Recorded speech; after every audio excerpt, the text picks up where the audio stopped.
Nigerian Labour Congress has directed all its members nationwide to embark on a peaceful prayer procession on August 29. Mr. Emmanuel Obaja, General Secretary of NLC, said this in a letter addressed to all affiliates and state councils on Wednesday in Abuja. The letter is titled Mobilization for Peaceful Procession and Prayer Session in Solidarity. Recall that the police had invited Joe Ajaero, NLC president, for interrogation on charges related to alleged criminal conspiracy, terrorism financing, treasonable felony, subversion, and cybercrime. Ubaja said that the procession is in response to the recent invitation by the police to Ajaero to appear for interrogation on trumped-up charges in August.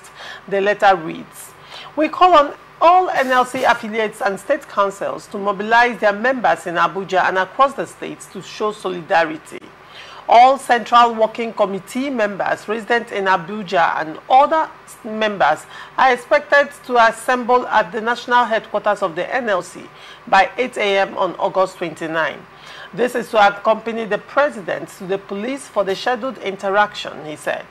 He said that those in the state capitals should gather at their respective state secretariats or Congress.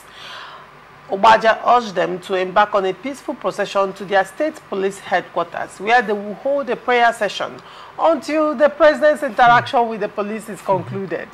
This peaceful march is a united stand against the unjust actions and aimed at intimidating our leadership and stifling the voice of Nigerian workers. We urge all members to remain peaceful and orderly throughout the procession and prayer session. If for any reason the president is detained, all workers nationwide shall proceed on an indefinite strike. Your unwavering support and solidarity at this critical time are crucial to defending civic rights and the integrity and rights of the labor movement. Together, we shall overcome these challenges and continue to uphold justice, fairness, and democracy in our dear nation, he said. Let me start with you, Associate Prof. What is your take on this? Yeah, first, let me say that there is nothing wrong in showing solidarity, you know, especially when you're on the right course. But I think that at this point in time, the labor is too hasty, jumping into conclusion by organizing procession. I mean, ordinarily, the police is there. We all know the functions of the police. The police is there to ensure that investigations are carried out.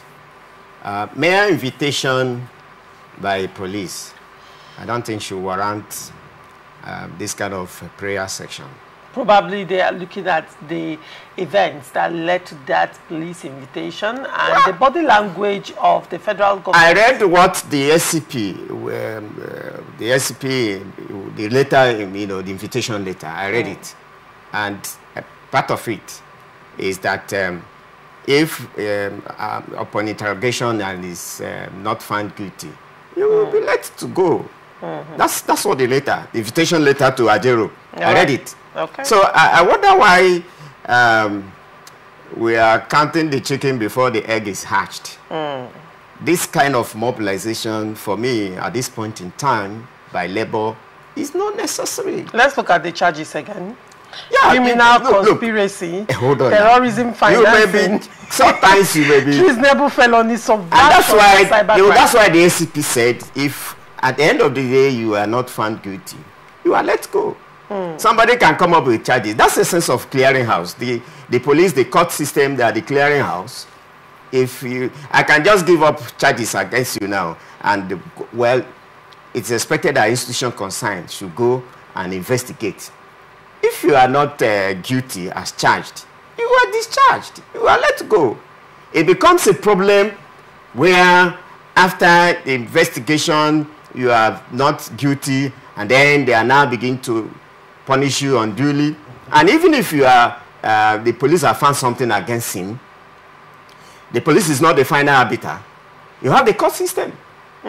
So as the judge, exactly, but you are such a professional on this show, has said that the judiciary has failed to a large extent, and you're now saying they have the court system that even you do not trust. Exactly. You see, okay. that's why I said, you know, I'm just explaining this situation, how things will be. Because we need to educate the public how things should be.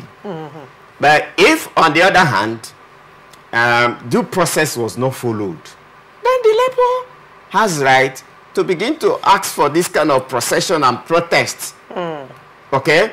You remember when Sasaki was detained, even when the ECOWAS court said he should be released on bail, some of the Muslim section protested. So at that point, you have the real ground for protest. But for now, our people say if you want to hold somebody, don't hold the person at the elbow joint, hold the person here, so that he will not be able to wriggle out of that grip. At this point, you may have all the plan. The next day, the police will release Ajaero. I will say, please, after interrogation, you are not found guilty. Please, can you go home? So you must have wasted your energy. And do you know that? Of course, you know that this protest, given the scenario, the circumstances we are in Nigeria, something might go wrong.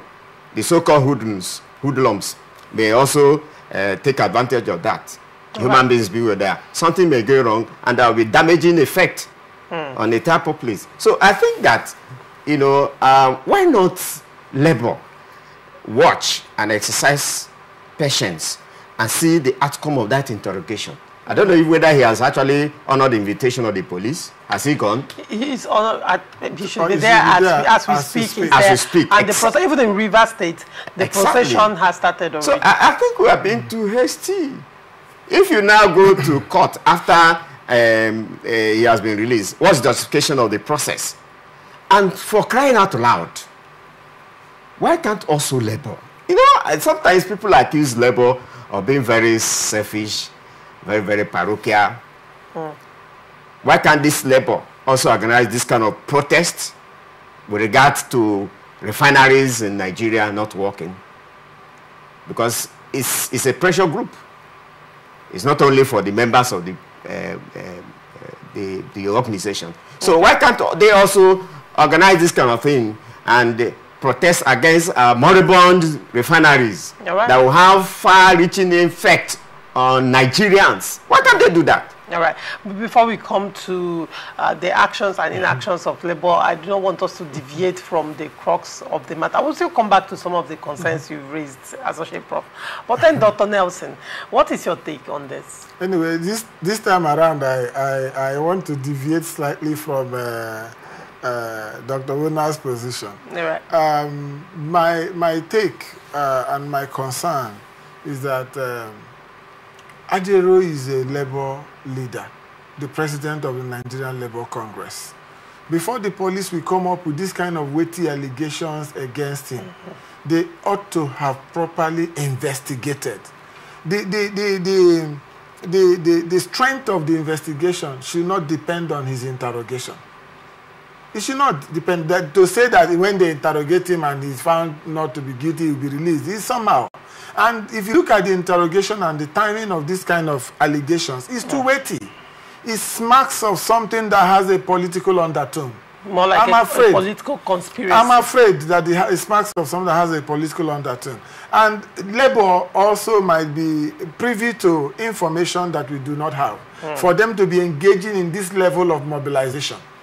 And the court system, again, that is really a big problem. The court system used to be and ought to be the hope of the last hope of the common man. In which case you can say, okay, if the executive have abused their power, you can go to court. But now the executive, when they intend to abuse, will tell you to go to court because they know that the court will not even save you.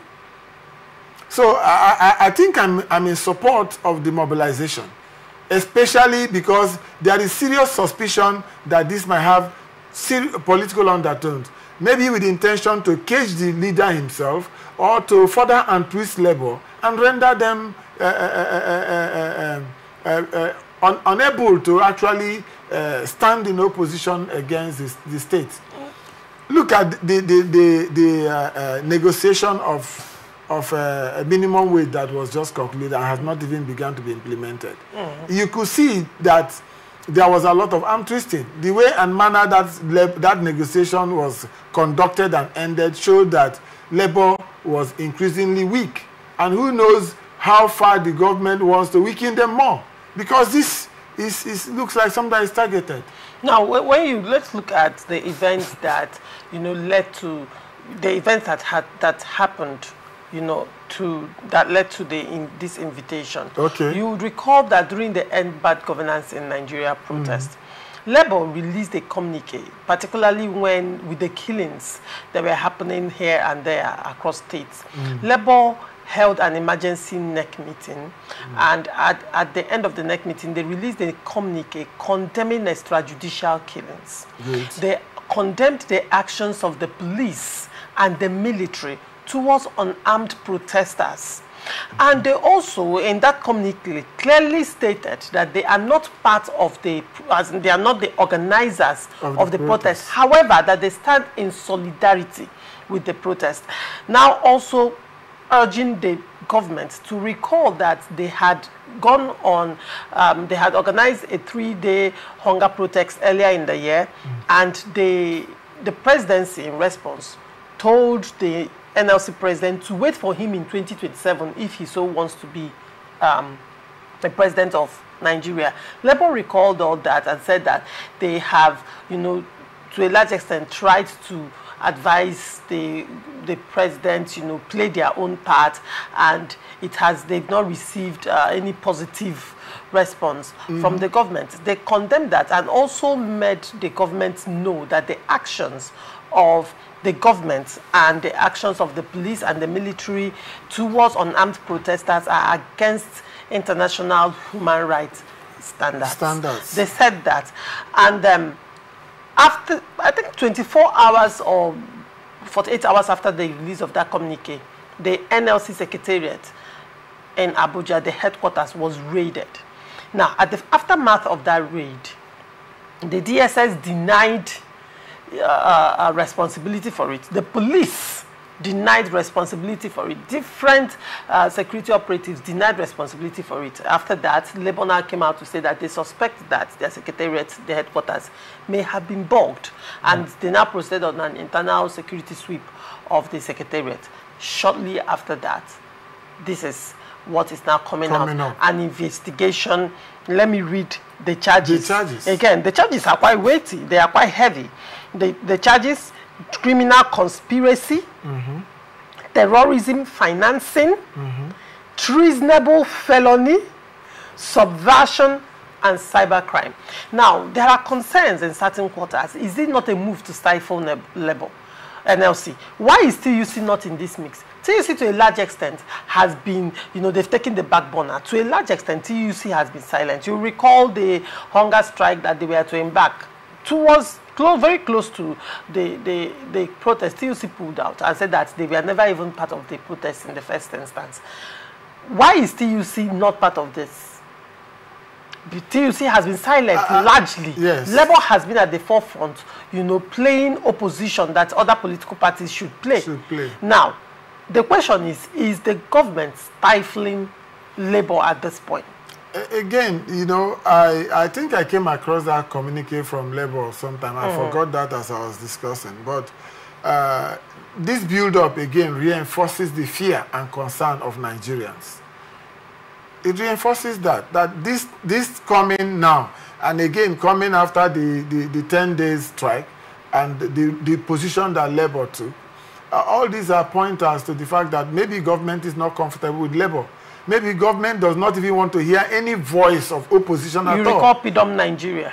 Yes, because as we speak, journalists that they arrested and denied holding them until after, David Hundeyin, the journalist started, using social media to cry out, and the police later came out to say that they are holding him in Nigerians have a right to be concerned. You also recall the BBC, former BBC, I think, Pidgin editor, that was also detained and recently released. The question is, right now, as it stands, which are genuine concerns with everything that is playing out, is the government at this point not tolerant of dissenting voices? that's where I was just coming to. This is a democracy, and Mr. President was a pro-democracy activist, and he needs to be mindful that whatever is happening under the agencies now are happening under his watch, and those things will be credited to him and his government after he is done. So government needs to be aware and step in to make sure that there should be room for people to err. There should be room for people to state their opposition. All communications that are not in agreement with the government are not necessarily intended to bring down a government. They could just be alternative voices that the government can harness and make governance better on the behalf of the people. All right. Associate Prof. Yeah. Your final let me say something here. As we close. Yes, I want to say that nobody is above the law. Anybody can be invited by the police, because that's part of the constitutional responsibility of the police. But what we should be considering is what comes after that invitation. That's what we should be considering. And so I think that if we are operating democracy, we should allow the different organs and agencies to do their work. But in doing that, we should also, align ourselves, work in tandem with the constitutions of the Federal Republic of Nigeria. Everybody should be guided by that. And the Constitution is the ground norm that guides the governance of every society.